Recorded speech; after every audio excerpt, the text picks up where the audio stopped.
16th, 2014, Village of New Paltz Planning Board meeting. Our final one of the year. My name's Maurice Whiteman, I'm the chair. Other members are John Litton, Liz Harshaw, Michael Zerler, and Rich Steffens.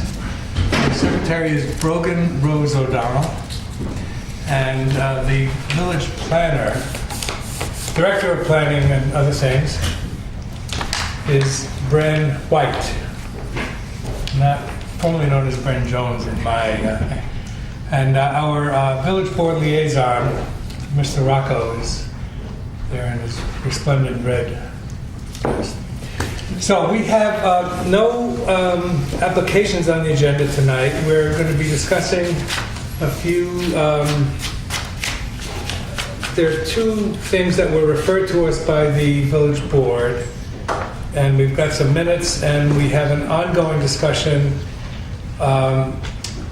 which will enable us to incorporate design standards into the criteria that we review for site plan applications.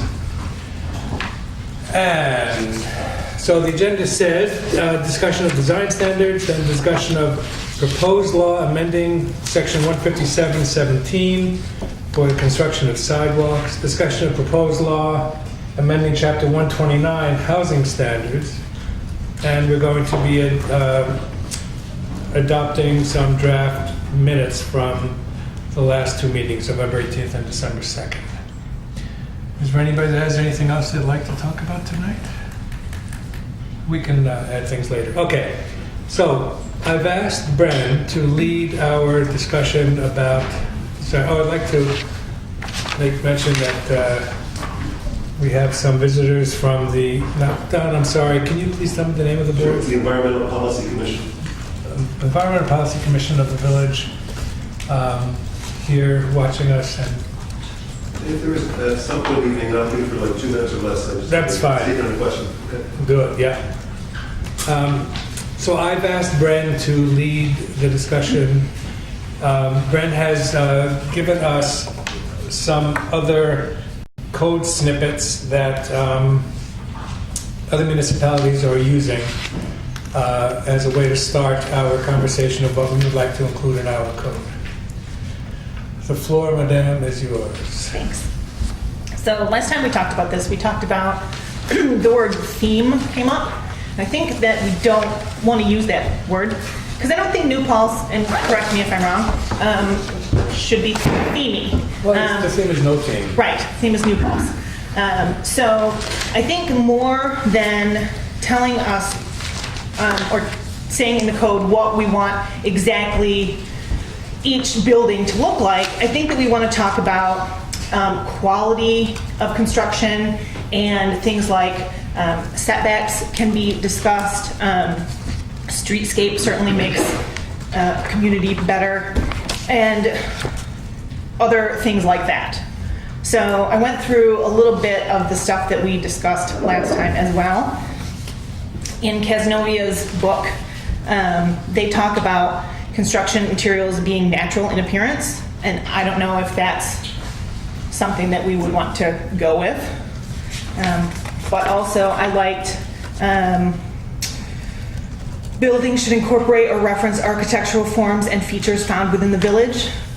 Heating, venting, and air conditioning equipment on the roof shall not be visible from the street. No loading zones or blank facades may front on Main Street. The proposed design materials should be substantially similar to traditional architectural elements. Houses should be of similar sizes to those on its block, etc., etc. So, have you guys had a chance to look over any of this, and what do you think? I think about where is Casanova? Casanova is, they almost think of themselves as the sixth Finger Lake. They're just east of Syracuse. Okay. But they have a long, skinny lake like the Finger Lakes. Right. And they have a town-village dynamic like we do. Yeah. And this is the village. Yes. Right. Brandon, when you say blank facade, what do you mean? Like, if there was a facade with no windows or doors on it and it was, say, the back of a building, Got it. but the front was not on Main Street, that might be something that we want to think about. Some code says you have to be similar in setbacks to the buildings on either side of you. You know, I think we want to think about good design rather than, you know, we want you to look like Disneyland, but we want you to be constructed well and make sense. Right, some of the things that I see at the county planning board that they try to get is to have roof lines that have some interest and not just everything straight rectangular and so on. And they have all these lighting standards. Which is lighting stuff in our code, full cutoff lighting? We have lighting guidelines Right. that are not in the code. They are Right. separate, which is unfortunate. Yeah, it is. Well, that's something we can add. Yeah, Because that's something that they're very strict about. And anything that comes to them for referral, they insist on full cutoff lighting, which makes so much sense. so currently we have this little paragraph in the code that says you should try to make buildings look consistent with the village. Well, it's really, really vague, and I don't know that there is a consistency in the village, yeah. So it's hard to enforce that. Right. So if we want to think about design standards, you know, we need to be more specific. If we have some examples of buildings that we like, let's say, Yeah, that if you could say that some of these would be good to emulate some portions, you know, some things, so that, and we can have don'ts also. Things, Right. you know, we don't want it to look like Walmart. Cookie cutter, Right. yeah. they talk about snout nose houses, which have the garage in front and the house in back, Right. that's not allowed in Casanova. Right. I think that's probably a Sounds good great. Yeah. regulation. Detached garages should look like the house Yeah. in architecturally. That makes sense, if they're built together, certainly. So one of the things, that's a good point, Maurice, that we brought up last time, is to walk around the village and see what you like. Yeah. Anybody come up with anything? Oh. I forgot it was a homework assignment. Right? I remember feeling smug that I agreed with everything. Hey. I like Elting and Tricor. I think they have trees and it's a little foresty, but also a nice little neighborhood with sidewalks and front porches. But I don't live here, so. Or no sidewalks. No sidewalks. Oh, on Elting, okay. Maybe Elting I like more than Elting, sorry. Only It's higher two. taxes. Right? Yeah. Assessed higher, I mean, it should be. Okay, yeah. Yeah, there are some neighborhoods, some streets, some houses, some buildings, some stores that are really great. And there are some that, For example, one of the things that we were talking about in the building department was North Chestnut Street. There's a section of North Chestnut that is B2, no, B1, and then it goes into the North Chestnut Gateway District. So kind of from Main Street up to North Front, Front-ish is this B1 B1, district. right. So we were thinking about what we wanted that to be, and as I walked down that street, I realized that all of the houses on that, all of the buildings, just about all the buildings are houses. A lot of them have been changed into businesses, Right. but they're houses. And then you come upon the Jewish Community Center, which does not seem to fit, right. which is set back with a parking lot in front and a flat, square building. Well, that used to be a restaurant. It's not that attractive. No, it's very No. attractive. So we could say that's not the kind of thing we want. Right. We want in that neighborhood perhaps everything to look like a house, to be set up close to the street, Right, yeah, parking lots in back, stuff like that. yeah. Well, B1 is such an interesting district, and I really like the idea of using some of the old, larger homes as small businesses. It's Right. great. Right. And we have very little infill land to develop, Agreed. very little. Matter of fact, if there are 10 lots in the whole of the village outside of the Niffen annexation, it's not the whole topic. If there are 10 infill lots, I'd be surprised. What about the pit? That's commercial. Oh, you're not. I'm talking about residential lots. And commercial is, right, there's just about as few, except things like the pit is bigger. Um, But as we've said, there is the possibility of tear down. Yep, And so we should have stuff to consider all uses so that people can, so that we can have some say in how our village looks over time, right? Because if they do tear down something that's either nice or marginal and replace it with something that's square and ugly. well, that's the point I was heading to, is that what we're concerned ourselves with is not what's not the vacant land that's not yet developed. It's what's worth preserving. Because that's where the majority of our stock is at this point. Okay. And that's where I think when we look at design standards, it's, what can we encourage people to keep and still make it work?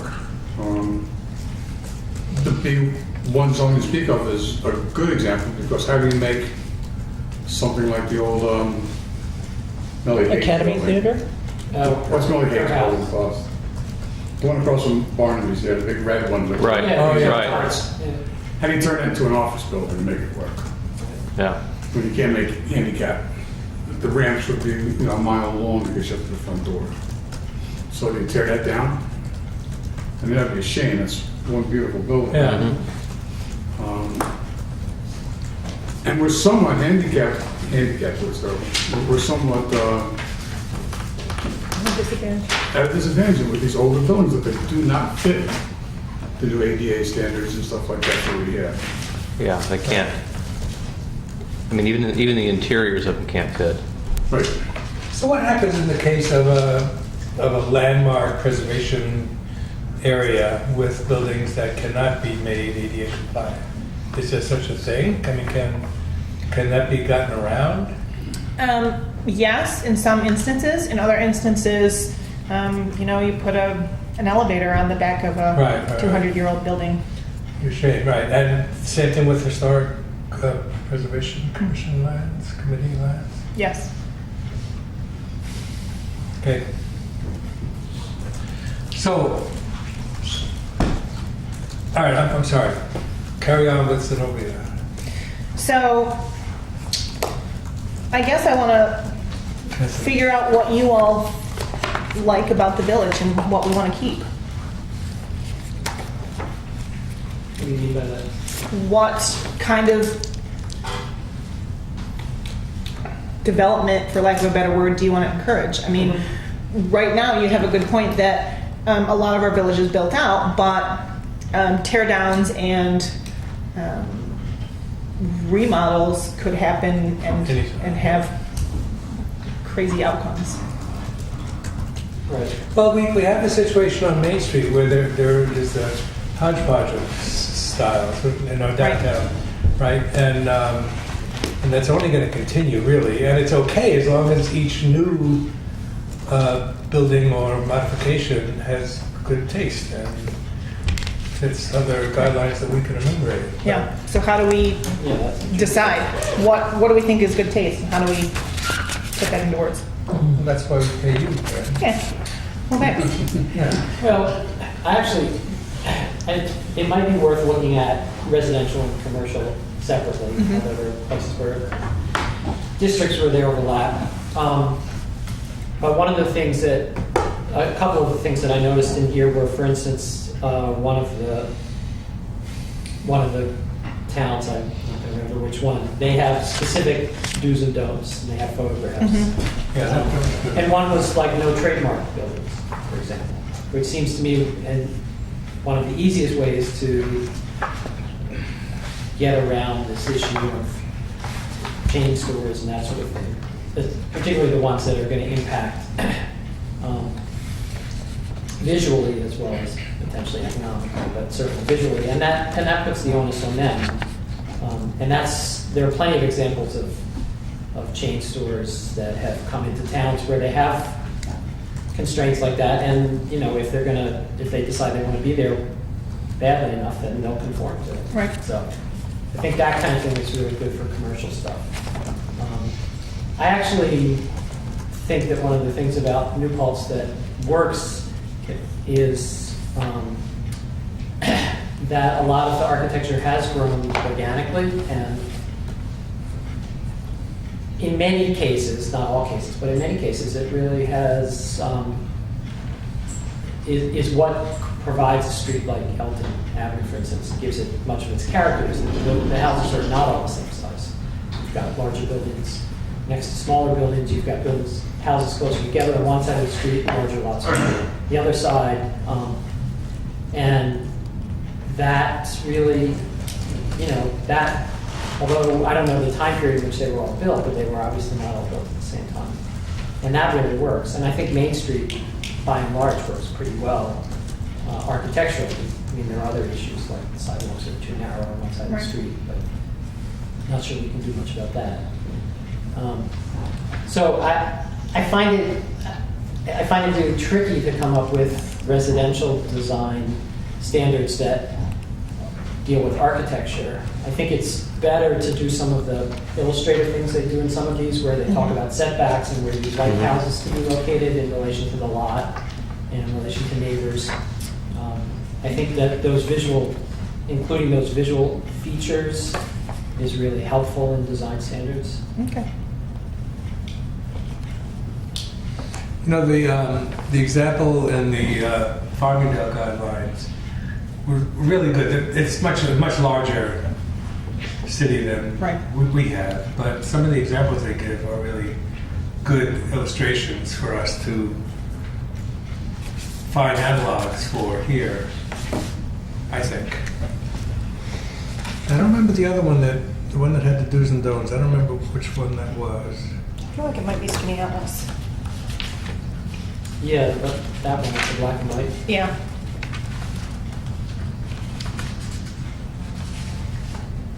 Yeah, Skinny Atlas has a lot of good sketches about where things are located and, what kind of windows and what kind of facades. We may not want to get that much into detail because it is eclectic here. And that's part of its charm. I mean, I would venture to say if you pick the 10 worst looking houses in New Paltz, there will be ones that started out as nice looking houses and wound up looking the way they do today.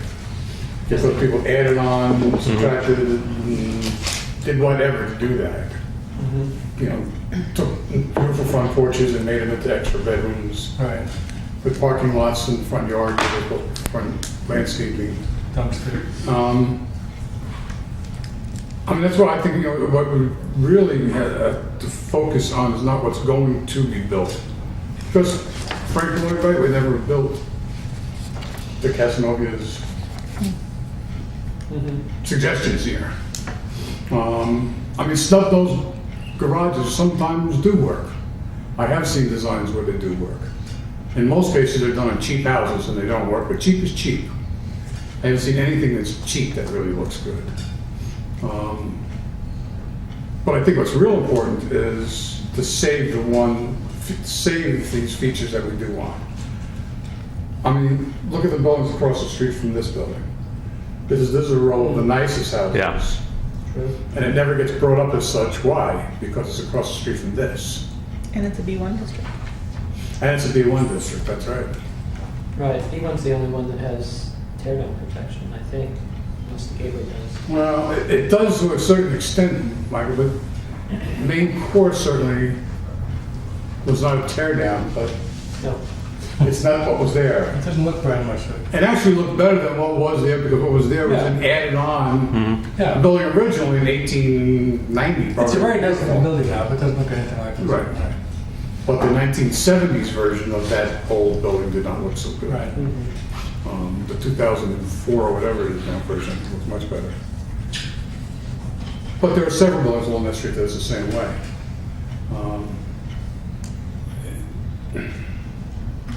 Our problem is not going to be with infill. It's going to be with what's happening to the beautiful house in terms of building permits that are just, oh, well, I'm just enclosing my front porch. Oh, well, I'm putting a deck on. Oh, well, and after a while, these things begin to get so bastardized that they're just awful. Adding 2 bedrooms.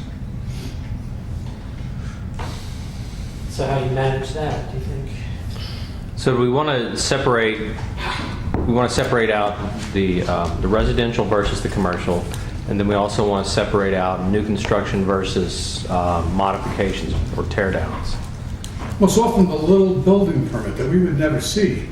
The Right. guy who wants to, pull out the beautiful front bow window and put in some nice sliding glass doors. We're never gonna see that.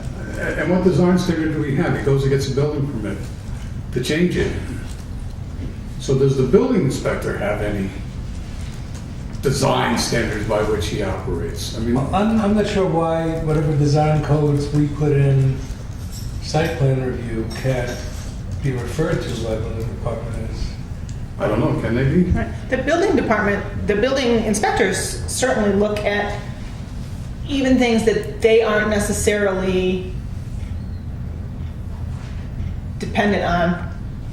They're looking at building code, but they're also looking at zoning. And this would be in the zoning guidelines. And they could use that to deny a permit or to influence a permit. Or to send it to CBA.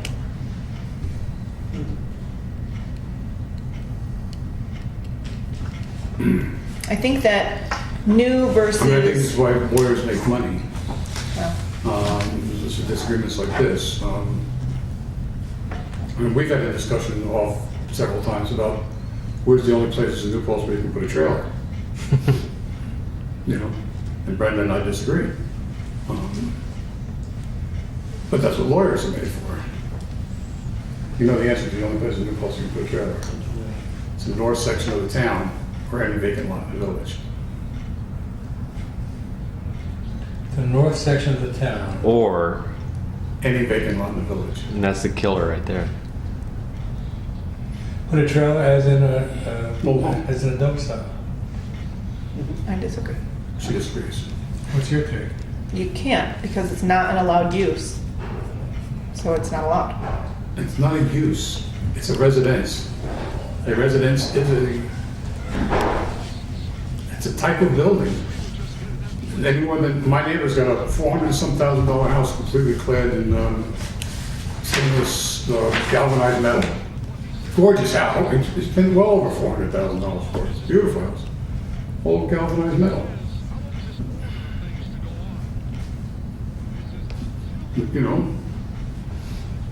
But what makes the mobile home not an acceptable form of residence if the federal government accepts them as a residence?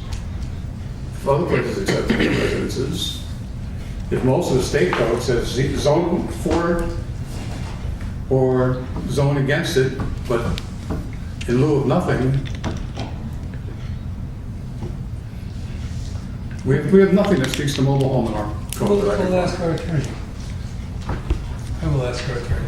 Didn't we just get a question about a tiny house recently? About a what? A tiny house? Somebody came into the building department inquiring about setbacks to build a tiny house. A tiny house. They're basically, It's a new fad 100 coming out of Yeah. Square foot house. That's- Washington State. they're like 100 to 400 square feet is their typical. Oh, okay, yeah, okay. Yeah, That's the big they're, houses. they could be on wheels. Typically, they are, and people minimize all their belongings and live in these tiny houses. So it seems like since they're mobile, they can just go on any vacant lot in the village, which Well, it's just, no, but my argument was is that this is what, there's a story of an attorney who came to feed his family, hasn't got enough business. Until one day another attorney moves to town, now he's got more business than he can deal with. There's an argument here, because I don't think the answer is clear. In It's- California, I'm sorry. No, but I was going to say, in California, I don't remember the size limit, but if you want to build a house under a certain number of square feet, you can do it without building permit. that's probably all these tiny houses are. It's yeah, and it's interesting, but I don't know if it's still that way. It was that way in the 80s. Well, we had a big movement a while back on something called echo units. And echo units were designed really to have a little place to have your parents be able to live in the backyard. The little units that would come in, tiny houses, but we can't do them anymore in the village. Because you can't have more than one residence on a property. Right. So if your parents want to live with you on the property, not in the village. No. Even if it's Some of your mobile? house. That's in your house, yes. Oh. Whereas these echo units were a big thing for quite a while, and are starting again to be talked about. Echo is in. But we tried to stop having things occur like what was going on down on Church Street. All of a sudden, multiple buildings being, well, we know what gets built lately, and that's student housing. By putting this into the zoning, and what we stopped with some good things too. One of which would have been, if you want to put in one of these echo units. You know, it's a shame. So if we address design standards for residential units, are we essentially addressing design standards for student housing units? Yes. No, not just student housing. Well, we said essentially. But it's essentially, given that, well, I mean, what's the percentage of residences that are student houses as opposed to owner-occupied houses? There has been a shift in houses that are now been converting back from rentals to ownership. But what is it like? Is it greater than 50%? No. No. No, it's just been a more positive shift. For a while there, everything was going rental. Every family that moved out of a house, rentals moved in. That's now come to change. Now it's becoming fashionable to live in the village.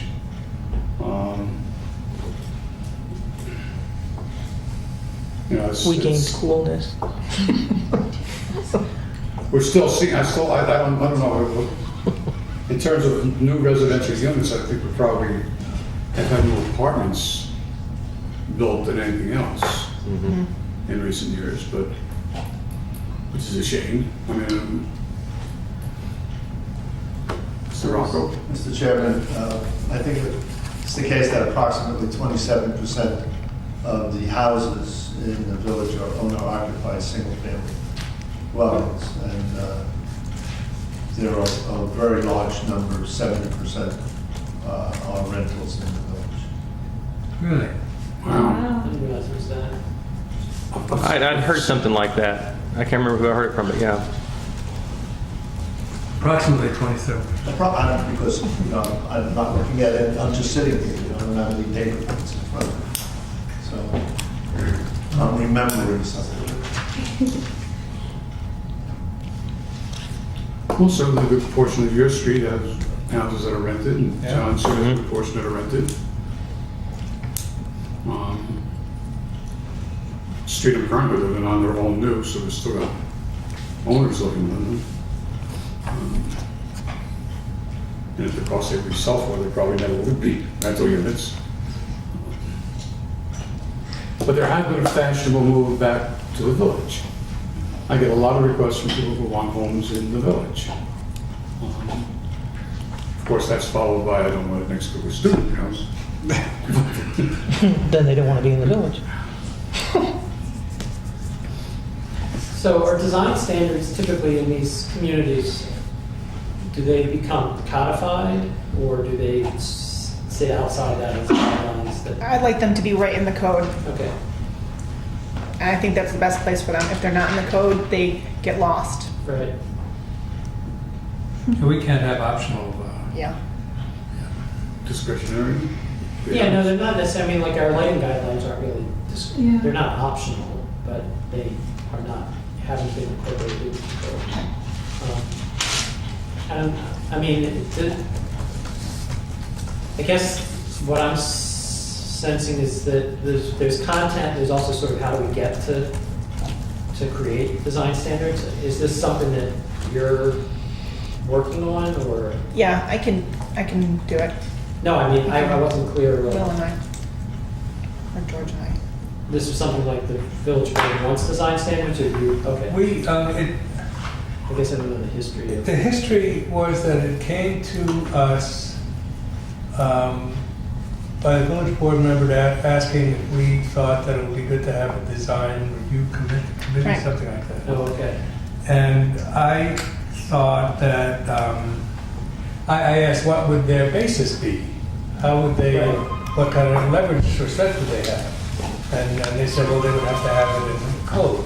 Right, okay. And I said, well, then it should be in the land use code for the planning board to administer, because to have another committee, commission, board, when it's so hard to get volunteers for this, doesn't make sense. And it also doesn't make sense to prolong the application process for everything that happens here. Why have to go through another set of Right. eyes and everything else, and this has to come first, and then the ZBA can come back and drive people crazy and take a lot of time. Mhm. So in the spirit of trying to streamline our process as much as we can, given the limited resources we have, I thought it would be best to have it codified in the land use zoning section of our code, so that we would have access to it and we'd be able to administer. So, two things. One is, we have the Historic Preservation Commission. Yeah? And so they should certainly remain on this, because a number of the things that Rich is talking about might fall under their purview in the case of some individual homes. But they've also, at least a number of years ago, had developed a process for looking at the entire B2 district, or a big chunk of it, if I remember, maybe B2 and some B1. And they did an architectural survey, and were thinking at the time about whether or not it would be worth going ahead and trying to do some kind of local landmark status that would provide some kind of this sort of level of protection that, or oversight in terms of tear downs and changes to buildings and so forth that exist. The other thing is that maybe I got a chance to hear Randall Aaron speak last month, and he was talking about commercial downtown redevelopment, and this was over in Monticello, which is a very different downtown from ours. And one of the tools he uses, which you probably used a lot, is, if I have the words right, it's like a visual survey where you show people all kinds of different buildings, and you ask them to rate them, and you do it pretty quickly. And then you use that as a basis for actually getting a sense of what people like and don't like in your community. Right. You use buildings from within your community and those from without, and so forth. So maybe that's one way to help kind of sharpen the focus on what people would like, if you want to Yep. consider doing that. You know, when we had the open space money, they had people run around with cameras shooting pictures Yeah. of land. Maybe we can have some sort of a, shoot your favorite houses and your buildings in the village. Yeah. We'll offer a free box of Dunkin' Donuts for the winner. Or something. No, let's go with the bakery. Right. Yeah. Or something local. Keep David happy. Yeah, that's a really good idea. I like it. That's an But excellent. that's kind of a, Yeah. it'll give us an idea of what people think Mhm. are important looking buildings or what's. Would you put that in the New Paltz Times as a, Yeah. that's a Yeah. really And on our good way to website? Put that together. Yeah. I like it. Brent, are there other aspects of other municipalities' code that you want to emphasize this evening? About design standards or about? Yeah. Well, it seems like we might want to go towards building envelope and placement, and I know that you and I talked about that in the past, there used to be a law about parking had to be in back, but that law Behind the is facade, yes. not I know. in existence, we can't find it anymore. So perhaps those are the kind of things, rather than what the building actually looks like, but its footprint, and I think that's from what I'm getting so far. But I like the idea of the visual survey, or the shoot your favorite building. I think there's one other aspect that is, And you can shoot your favorite landlord. Hey, boom. there's one other aspect that I didn't see in any of these that's relevant to New Paltz, at least parts of it, which is, how would you describe it? It's the view out, from the village out of the village, and the impacts that buildings have on people's ability to see out, so that, because we have changes in elevation and we have. You mean like Woodland perspectives- Pond? Yeah, like Woodland Pond, is something you see looking back to the village, which is Yeah. right. Would have been nice if, in hindsight, that building was brown or green. But I'm thinking also about looking away from the village, being here and seeing Right. the western scape, and the potential impact that development, putting buildings up, and I guess it's mostly a height issue. But, so it's a building placement issue. And that might be something to consider. Okay, I'll look for those Yeah. examples and see what I can find. Someone once told me that there was something in the code about parking in driveways, about having lots of cars parked in a driveway on an ongoing basis. Is that still in there somewhere? I don't think so. Actually, that was questioned, it might have been you. Yes. Yeah, if you can have cars blocking other cars, blocking other Right. cars. I don't think it's in the code right now, but we can certainly look at it. No, but you had less of that when the requirement was that they had to provide parking behind the facade. Once we let that go, is when we started having people close up garages and turning them into rooms. Right. And parking in front of them. Or closing off sidelines, so you can't get around the building and park in the back anymore. But we had an awful lot of people who took their garages and turned them into family rooms, and now we have parking in the front yard. Right. And those family rooms have now become apartments. Okay, so do we have another homework assignment besides shoot your favorite?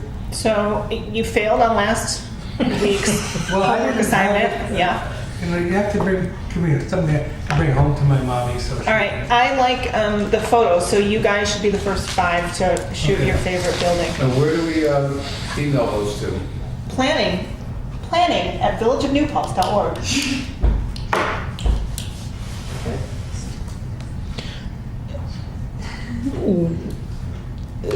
our one favorite, or if there's several that If we you have like? several favorites, I would love to see them. What part of? Now, I think we should also have, Pick me up. We can go wandering around. I think we should also have least favorite. Sure. So we have examples of the don'ts. Okay. And then we could Yeah. use some of those for our visual survey and see if other Yeah. people agree. Won't we make at least the first ones our most favorite Yeah. and separate them out so it doesn't get them mixed in together? So Randall, Pretty easy to, Randall was talking about using least favorite, least attractive buildings from your hometown.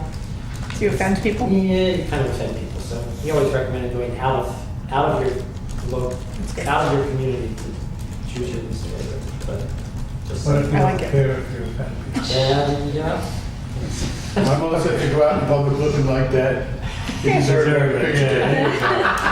Mr. Chairman, may I? Yes. We discussed that one earlier meeting, whether the adopted B3 North Chestnut Yes.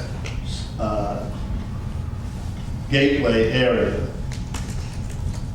did contain design standards. I know that in the preliminary review, there were quite significant design standards incorporated. When the village adopted that, which I believe was within the last year and a half, Really? were the design standards in that draft adopted as part of the village local law? I believe they were. Would they not be then design standards that are already part of the village's code? Yes. And would that, they not at least be a point of departure for consideration of what design standards would be in other districts? Yeah, I think that's a good example for commercial, especially because that's kind Especially of what they're commercial. looking for there. Yeah. But there's also a conception in there, I believe, of apartment dwelling, so denser residential development. But I don't have, again, a clear recollection of that section being formally incorporated into But if you know, I believe it was, then yes. I think then it would be a point of departure for the consideration of other design standards.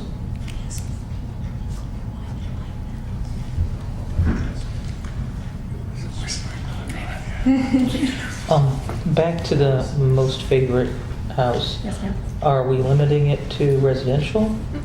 Okay, it could be either or. Building. Yeah. I'm saying building, your favorite building in the village. Okay.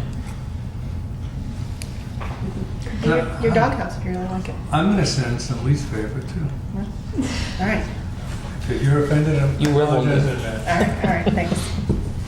Okay, do we have any other homework? No, I'm gonna look for view shed, line of sight, code from other communities, and perhaps the cars blocking, cars behind the facade that our code used to say, and see what it looked like. Okay. Thanks. Thank you. Is there anybody else that has any other things they'd like to add to our homework load? Okay, so, Thank you, Brenda. thank you very much, Ben. Don, why don't you come on up and talk to us? You said you wanted to, Yeah, we don't have much. Part of the law that created the Environmental Policy Commission gave us a responsibility to attend your meetings. We've been very busy in the 6 months since we've been formed, and it's the first time I've attended a meeting. We'll try to be here more often. We had a question and an issue, just want to throw out there. Firstly, we want to work with you and be a positive part of the process. Someone asked whether you all have what is called a 2-meeting rule. no. Okay, so just as a statement, that makes it being a liaison difficult because a liaison would observe what happens here, go back to the committee, get guidance, and come back. So just, that was a question, you've answered it. Well, Okay, nothing, No problem. nothing is acted upon in one meeting. There's, if it's an application for anything with site plan or a special use permit, there has to be a public hearing. And there's a meeting before the public hearing where we determine the completeness of the application. In some cases, it has to go to the county for their recommendation. Okay, In any event, there has to be a public notice of the public hearing. So it has to be published, there have to be letters mailed out, so there is a built-in delay until we can take action. so the prospect of something being discussed for the very first time and acted on in the same meeting, that doesn't It happen. can't be, no, that's right. Okay, all right, then That's right. that's an answer. Things that require our action, approval of these permits, and they all have to be held with a public hearing, and they have to be noticed, and there has to be a meeting before the public hearing, so The liaison you function have can work time, just that way, yes. that's great. But there isn't a difference, every meeting is a regular meeting. We used to have a workshop meeting, the first meeting, and then 2 weeks later we'd have the regular meeting. But now every meeting is a regular meeting. And just a fashion note, I compliment the chair on having the Giants T-shirt. Thank And you. also the colors on the long sleeve T-shirt. You know, my wife dresses me every morning. We had an issue, I'll just make a statement that we're interested in this as a commission. The Millbrook Preserve Plan has in it a white spot, an area that shows no environmental impact or no concerns. And that's consistent with a privately owned piece of land which may or may not be developed. I guess the question or concern is, have there been discussions between the planning board and developers or property owners with regard to this property at the top of behind Cooper Lane, at the top of Montague? And there is interest in getting that whatever plans might arise with regard to that property out, discussed in public as soon as and as early as possible. To the extent that this comes before you, that's just something we're very curious and interested about as a commission. To my recollection, and Brent can correct me, we have had no applications for anything up there. I don't know when the last one was. Dave Clauser came here as the town engineer and asked something about a lot line adjustment. And I don't remember the purpose of that. Do you remember, Tom? It was indeed to allow for adjustments to permit properties to be closer to the property line than the 50 feet. I believe this is accurate. I believe that we had opinions. No, you're talking about, are you talking about the housing that's there? I'm talking about prospective housing, yes. I'm talking about the Millbrook Preserve About the area. preserve itself? Yeah, he came with, Yeah, that big chunk of property and I'm pretty sure it was Mr. Beanstalk's. It is. Yeah. Well, And what do you remember about the issue?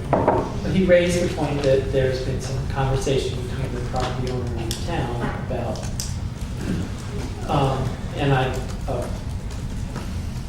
because the town holds the open space bond and is responsible for that, and I guess there's been some discussions around that. I don't remember specifically what Dave Clauser was asking us, but I don't, but It was something about moving a lot line to make something else more sensible, and I don't remember what it is now. it was my understanding that they wanted to do a lot line adjustment with the idea that in the future, the other parcel, which was the wetlands, would then Oh, that's what it go was. to, Right. so the as portion part of the could be Millbrook. protected. Right. Right. So there may have been a density, Yeah, I thought it was something to give, the town was going to buy, and I'm not sure if that's the right word, I think it was buy, some land up there to make it part of the preserve. I think that's it. Okay. And there was some question about the way the lot line was drawn. That, No, it was because of the two different zones, the R1 and the R2, of which he owns land that crosses both ways. Thank you. Well, I think the question that came up in our meeting was, has this been discussed formally by the planning board? And is it, and this is ignorance on our part, is it typical or normal that members of the board would have discussions with developers before things come to the board? Is that something? it shouldn't. No, there are some exceptions to that where perhaps a developer might want to meet with people off the record just to see what is legal, what's possible. So he might come in and speak with Brent.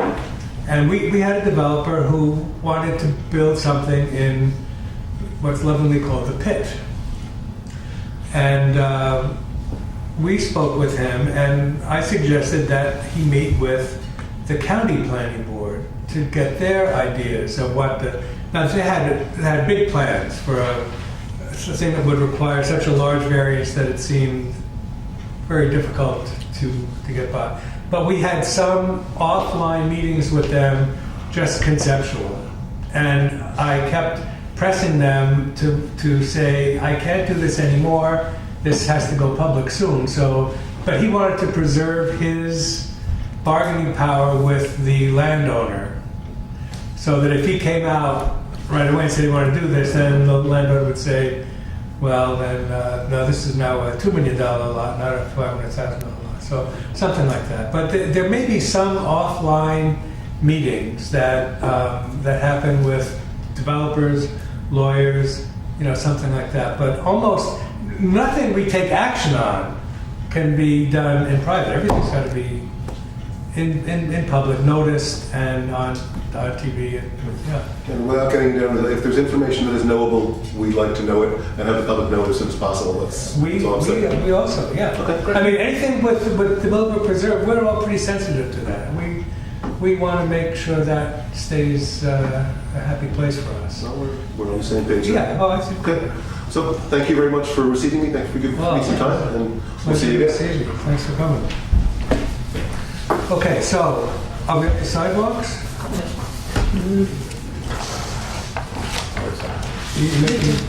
You're moaning. I like sidewalks. Is that moaning part of the record? Okay. Ren, I think this was one of yours too, wasn't it? Yep, Tell us about it. I like sidewalks. Yes. I think we should have them everywhere. We're a village, we should have walkableness. So I wrote up a law. Will tweaked it a bit. And I sent it to you last week.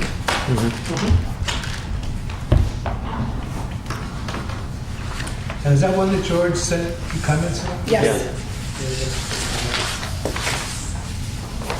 Okay, and we didn't do anything with those comments yet, right? Correct. Okay. So,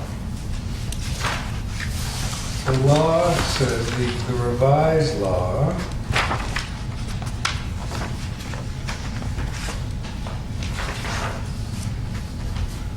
Did you agree with those changes? I do. I thought he made a good point to say that, About who pays for it? Village attorney? well, Changed no, the that dollar was amount. George. But Will changed it to say, you know, if somebody puts in new countertops, they shouldn't be required to put in True, the sidewalk. true. I wholeheartedly agree. okay, On item D, it says whenever an owner or occupant of land shall determine to construct or repair a sidewalk adjoining a street in the village, such owner or occupant shall construct at his own expense. In front of my house, last year, the snowplow took up the curb and part of the sidewalk. Do I have to pay for that if I want to repair it? Well, there's a code existing now that says the village will pay half of it if you tell them about it. But there are also, you know, I got a sidewalk grant to put in new sidewalks in a couple different sections. So it depends on where we are, I guess. But And I'm not asking just for me, but I'm saying Right. if damage was done like with a Yeah. snowplow or by other city vehicles or something of that nature. absolutely. Come Is it- talk to us. so wait a second, I'm unclear about that. You're saying that the city plows, I mean, the village plow, wreck some of the sidewalk in front of your house? Yeah, they do every year. And you're responsible for? Well, according to this, if I wanted to repair it in item D, then I would have to put the cost. Currently, the code says that as well, that if you want to repair it, it's your cost, but you can come to the village and ask them to pay half. I think in that case, you could certainly go to the village board and say, hey, did you realize that you just broke Yeah. this? And the village board is pretty reasonable, so. It would seem unreasonable that they wouldn't. I Right. mean, if a village employee, I know. my wife does that all the Right. time. It's upsetting. It's fun, yeah. If a village employee damages property that you are responsible for, I think the village has to pay for it. But anyway, Certainly, I can't make that it decision. isn't the way the code is Have written. to. But I just noticed in D, it doesn't make any allowances for that. Do we want to put Okay, something nature in there? so can we step back for a second and talk about the philosophy of sidewalks? I recognize that a walkable community is a good community to have, and that it would be nice to have sidewalks all throughout the village. So we have some sidewalks near where I live on the south side that nobody uses. Sad. Yeah, they're in the street. And I don't understand it. I don't understand maybe they're not wide enough because they like to walk 3 or 4 abreast. Or even just walk by themselves. They walk in the street, and it's a narrow street. So anyhow, I don't know, I mean, the people who walk down my street at night anyhow, walk in gangs, and they're not gonna walk on the sidewalk. No one does that. I understand for the safety issues. Right. Stay away from Well, we want them traffic. to. We want them to walk on the sidewalks. Yeah. That's why we want to have them. Yeah, We don't want people in the streets. right. Well, I have, on the street that I live on, I happen to be very close to the bus station. There are sidewalks on both sides of the street for most of the section. I'm on Prospect Street. Most of Prospect Street, where people park to go to the bus station, has sidewalks on both sides. Invariably, because the condition of those sidewalks is it's such a trip hazard. Everyone rolls their suitcases up the middle of the street to get to the bus station. Everybody. If they have baby carriages, they don't want the kid's brains to get rattled out of its head. And so they walk the carriage in the roadway, not on the sidewalk. I don't blame them. Well, yeah, we know that there's a problem on the west side, specifically closer to Henry W., where it's ridiculously jagged, and we have to fix that. Yeah. That shouldn't be either. Yeah, and it's the same on my street as well. The pieces of the slate have been broken. When I was on the We did it in all of them. Right. When I was on the village board, the sidewalk committee was one of mine, so near and dear to my heart. But I had argued very strongly then, and then a development it did after, for blacktop sidewalks in most of the village. The reason being is that they contour to the land, they can be curved and more aesthetically pleasing, they hold up the salts in terms of salting. They don't have the same kind of trip hazard problems that concrete has. They're a fraction of the cost, which means you can get a lot more sidewalk for a lot less money. And when I did the Bonteque subdivision, we put it in blacktop sidewalks. They're still there, they still look good, and as far as I can see, there's no trip hazards in them all those years later. The village uses blacktop for repairing. They don't use blacktop currently to build them. I know. That's a mistake, I think. And I would think that, if we're looking forward to the future, we should take a look at, what are these sidewalks being made of? It's a mistake that they use. That they use concrete. Oh, really? Well, because concrete has its use in certain areas, but it's extremely expensive to install right. So therefore, people who are especially going to use it in a residential purpose are not going to go through the kind of expense it takes to install it so that it doesn't ever heave or crack. Concrete, by its very nature, it's called structural shearing. It cracks. It eventually dries out. It also is very, very difficult to mold and go over tree roots. So you got to cut through tree roots. You got to cut through the landscape a lot more. Well, and the tree roots are going to grow, and even if you had flexible concrete, it would still crack it because the tree root's going to get bigger. Yeah. Whereas repairing the blacktop is much simpler and much easier. So what's the downside? The blacktop, Yeah. people think it looks cheap. That's It the looks only cheap, downside? Yeah. and it's ugly. it's hot in the summer. And it's tar, it's oil-based. So I'm of the opinion that the village should be 100% responsible for sidewalks. I don't think property owners should have to fix a sidewalk in front of their house, especially commercial sidewalks. But Especially commercial. especially commercial. I think the village should, to the extent possible, have ownership, do construction, maintenance, and repair of all sidewalks in the village. I talked to the DPW today about this, and because I was curious whether it would be feasible even to have the village be responsible for contracting out for sidewalk snow removal, but that apparently is so astronomically expensive that that's not feasible. But I think in general, this idea that if you need your sidewalk repaired in front of your house and it's your responsibility, doesn't make sense to me. I think that would be far better use of taxpayer dollars to have a sidewalk fund and to get outside money to help support that, and just have a plan like we should have with sidewalks and streets, where we're doing maintenance and repair across the village over a period of, whatever, 10 or 20 years, so that you cover everything.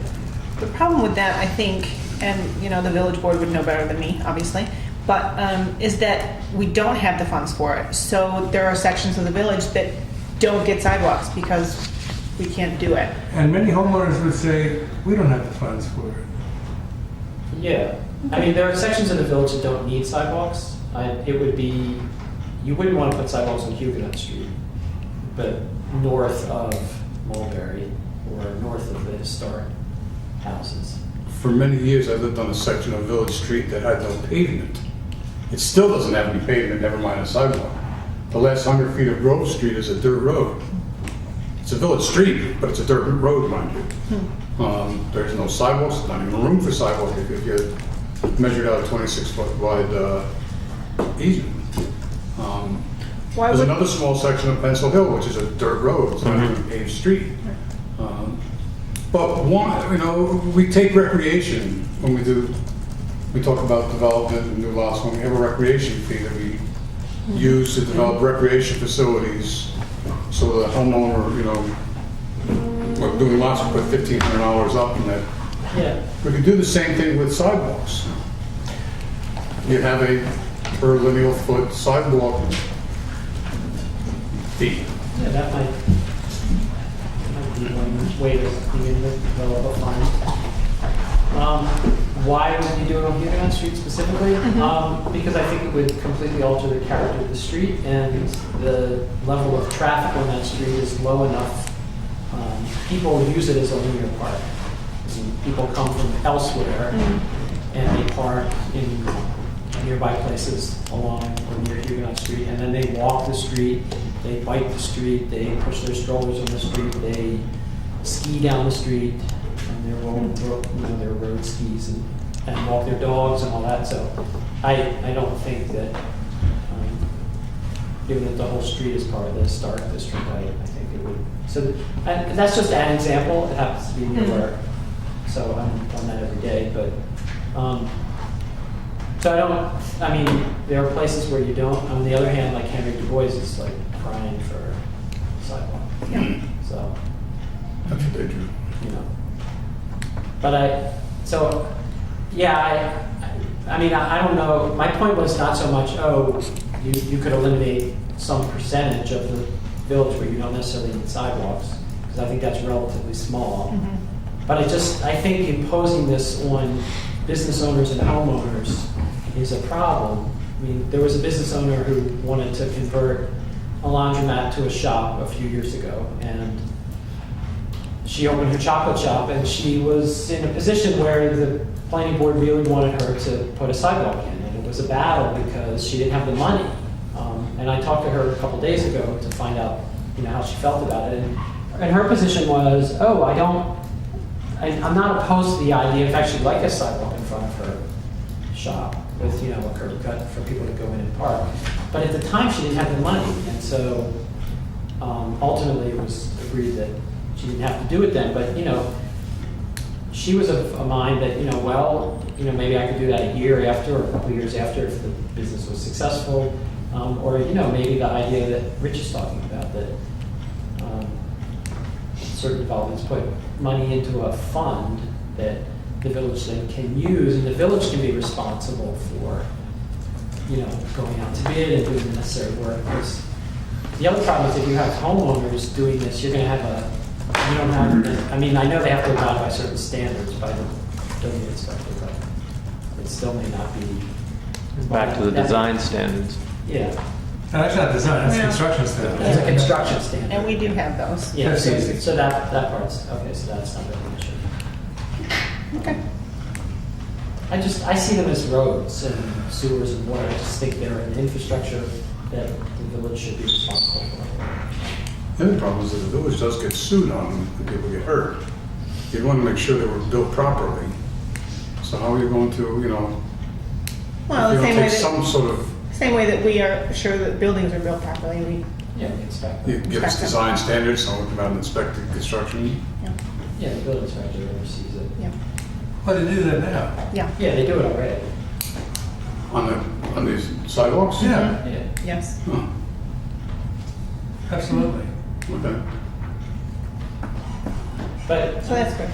But Rich makes a good point. I mean, if there are ways to find alternative materials that are less expensive and offer maybe other advantages, then maybe it's not so onerous for the village to sort of take full responsibility for this.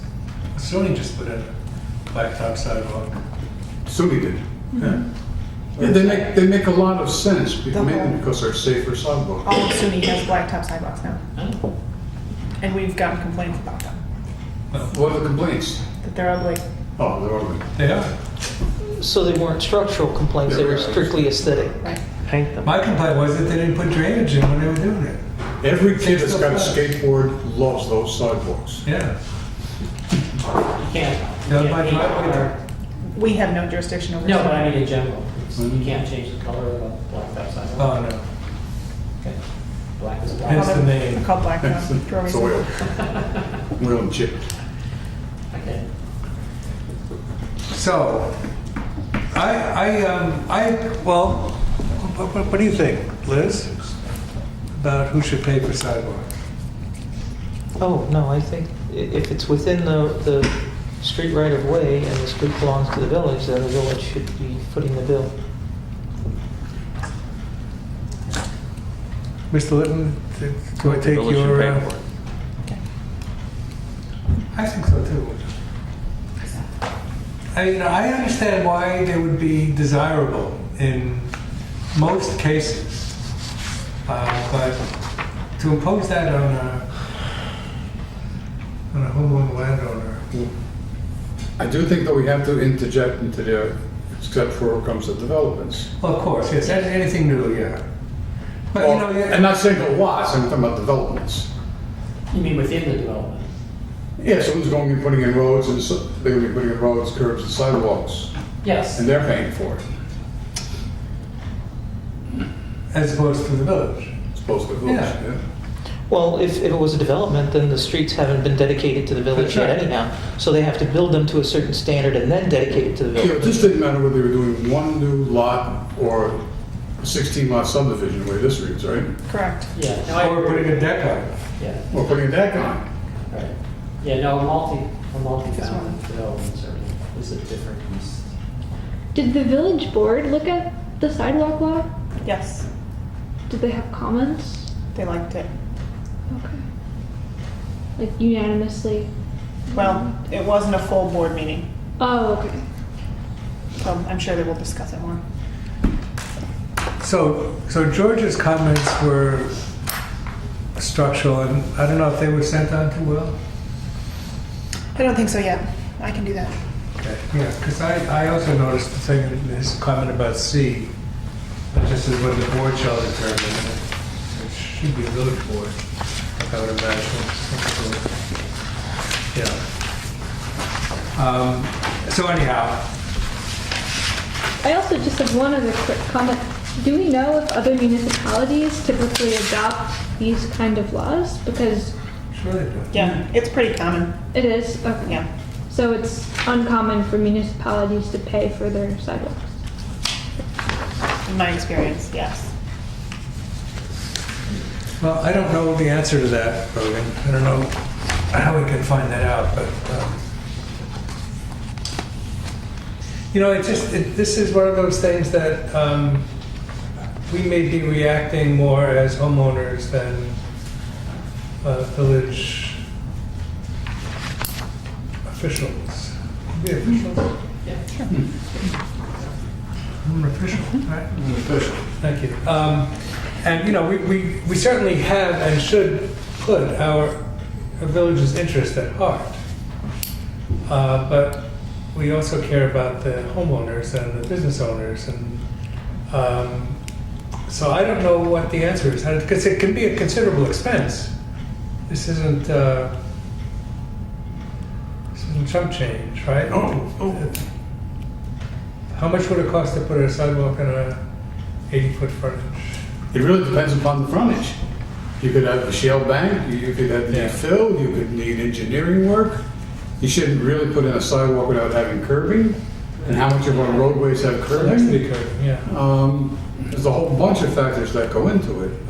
That means, which is one, again, one of the reasons why blacktop looks so much easier. A lot of, you know, re-curbing and stuff with blacktop.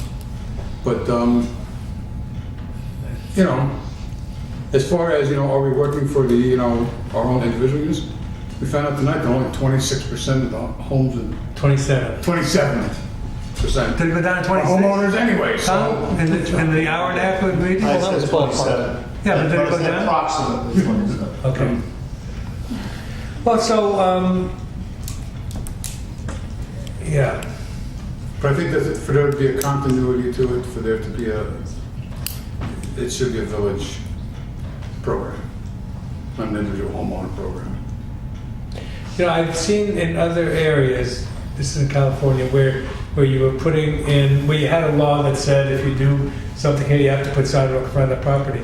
And you have these blocks where one house has a sidewalk and everybody else doesn't. And it's really weird. I mean, Start everything has to start somewhere. I know. Right. So if you have enough sidewalks to nowhere, you'll eventually go somewhere. The ones I put in Bonnecue View Drive only run half the distance of the street. They don't go all the way down to 32. Because we started at the new section and we started building, and we rode all the way to the top of the hill. We did our section, Right. Well, that's what you have to do, right? but the village never did their section. Okay, so would anybody like to make a motion in the form of a recommendation to the village board?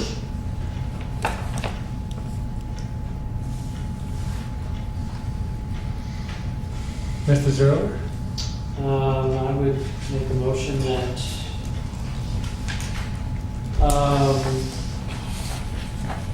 rather than the changes that are proposed for the law, that the law be drafted such that the village, I guess we still need a law, I'm not really sure, but that the law, that the village take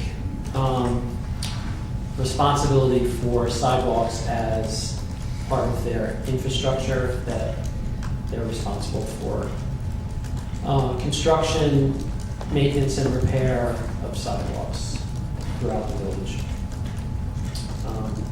With the exception of developments, subdivisions, developments over, I don't know what size, the appropriate. 4 lots or more, 5 lots or more, 6 lots or more. So 5 lots or more, yeah. Yeah. So in other words, Five more, you should say? Yeah, when we say 5 or more, because we have something else that's related to that, right? Do you want to mention anything about the historic district in that as well? Exempting them from, well, there isn't going to be. Well, I'm not any- exempting them, I'm not saying sidewalks have to be everywhere. Okay. I'm not saying the village has to build them everywhere, because they won't. Certainly not tomorrow. When we say maintenance, we're not talking about shoveling. I'm talking about fixing. Right. We're talking Yeah, about repair. Repair. I should say with the exception of snow removal. Yeah. In other words, to treat sidewalks like streets. Yeah. Well, except for the plowed streets. You could so the motion would say With the exception of snow with removal. construction, maintenance, and Top repair sidewalk. with the exception of snow removal from sidewalks. Mr. Rocco?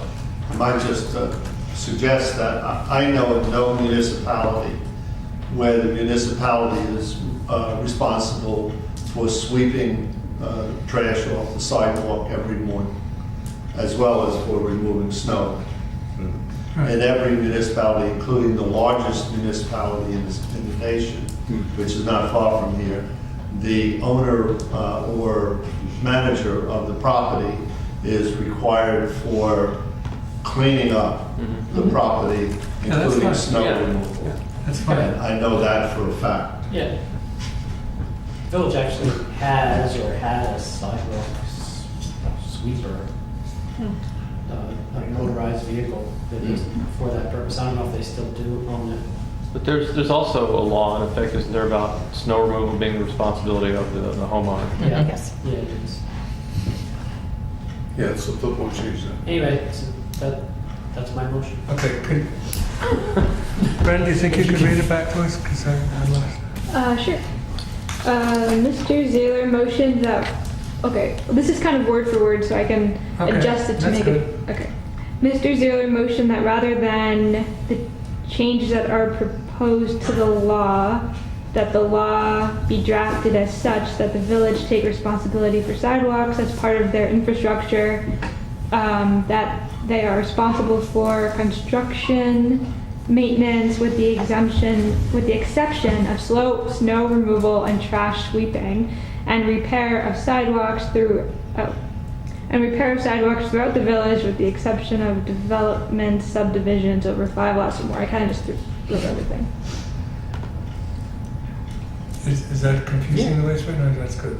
Yeah, Well, would that- it can Well, be easily It's a little rephrased. dirty, but it's accurate. Would you yeah. like to do it in a, okay, good. That works. Is there a second to that motion? Second. May I have any discussion? All in favor? Aye. Aye. Okay.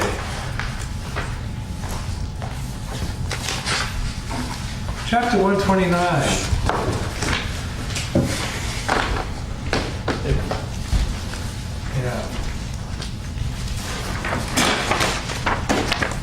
So So you all received the meeting memo that George sent out today about his, no, it's in our packet. Has everybody read it?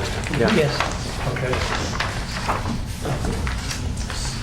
Would anybody like to have any comments on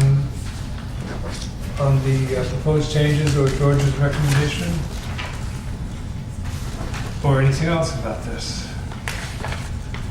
Well, I thought that number 2, where George points out that a lot of times it's corporations or LLCs, that was something that hadn't been addressed that I think was one of the more important ones that he brought up. Right. All the changes, I liked all the changes that he recommended. I thought it flowed better. Mr. Stephens, do you have anything to add? No, I don't. Mr. Zerler? No, I agree with Liz. Mr. Litton? No, I was talking with Liz earlier about one of the items, but I think that was All all. right, so, Bren, do you have anything you'd like to add to any of this? No. Okay, so shall we say that we should incorporate our attorney's recommendations and make them ours? May I have a motion to do that, please? Somebody else. Okay, Liz, thank you. A second? Second. Any further discussion? All in favor? Aye. Aye. That was easy. Okay. When does the ice cream get delivered? Okay. Next one. How come Mr. Loza didn't show up this evening? Mr. Leonard Lissa. Okay, we're looking at draft minutes. November 18th is the first one? Is that right? Okay, does anybody have any concerns or additions for the November 18th draft minutes? Quickly, Yes. I don't know, Rich, if you wanted to make any changes. If you wanted to make any changes to your section, No, I brought that up as a point of interest that, but, could I make changes if I hadn't? okay, because George emailed saying that Yes. you're good to go. Okay, Yeah. you got, okay. Well, what I suggested was that disinterested parties, if they find some, I don't mean disinterested, I mean unofficial parties, if they find anything wrong in the minutes, they should send their suggestions to the secretary, and if she finds, after reviewing the recording, that those corrections are needed, she will make them, right? Sounds good. So, okay. I have a motion to accept the draft minutes for the November 18th, 2014 meeting. So moved. Thank you, Liz. A second? Yes, Mr. Stephens. The fact that I was off, can I even vote on these? You can vote on, yeah, you can vote on them, you can't vote for that. Yes, you can vote on the minutes, Rich. Okay. Second. Thank you, Michael. All in favor? Aye. Aye. Aye. And one abstention. And that's because you weren't here? That's correct. Okay, so let's move on to December 2nd. Right, yes, we're on. Yes. December 2nd, are there any corrections or notable comments for those draft minutes? May I have a motion to accept the draft moved. minutes to adopt? Thank you very much, Rich. Second? Second. Thank you, Liz. All in favor? Any discussion? All in favor? Aye. Aye. Thank you very much.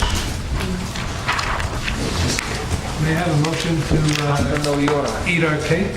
Adjourn. Thank you very much. So moved. Thank you. All in favor? I don't care. Listen to you. Oh,